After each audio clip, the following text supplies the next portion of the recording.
Школа грамотного потребителя, безопасные дороги, старшее поколение, крепкая семья. Направления партийных проектов самые разные. От обучения населения до контроля исполнения законодательства. Весной 2018 года был проведен мониторинг в образовательных учреждениях Республики Коми на предмет соблюдения в них норм пожарной безопасности.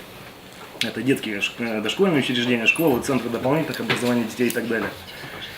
Летом были проведены мероприятия общественного контроля в детских оздоровительных лагерях в рамках направления «Территория детства». Один из самых популярных и эффективных – федеральный проект «Городская среда». В этом году расширил свои границы. Участвуют не только моногорода и столица, а все 20 муниципалитетов республики. Голосованием выбрали общественные территории для их благоустройства. По заявкам от населения – десятки дворов. Федеральное финансирование программы в регионе на следующий год предварительно увеличится на 50 миллионов рублей. Все зависит от жителей того или иного дома. Инициаторами должны быть они. Если они хотят благоустроить свой двор, должна быть выбрана инициативная группа, собрание проведено. То есть там есть перечень тех мероприятий, которые должны быть проведены, прежде чем будет подана заявка.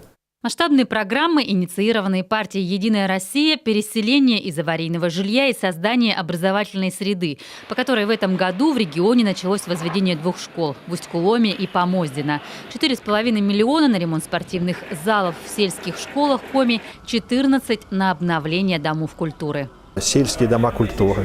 Мы знаем, что там нету и никакой техники не было, ну и кресла там времен, наверное. Ну, если не гражданской войны, военные, то 60-х, советских как минимум 60-х. Это все меняется, вплоть до того, что аппаратура, кресла плюс одежда сцены тоже ничего не было. И светотехника тоже ничего там не было. И вот постепенно мы начинаем приводить в порядок и сельские клубы, куда могло бы сельское население приходить.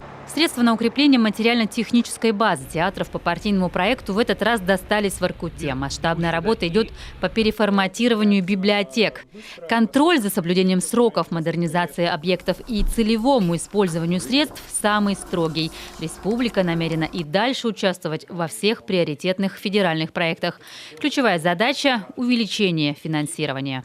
Ольга Коняева, Наталья Литкевич, Василий Янин, телеканал Юрган.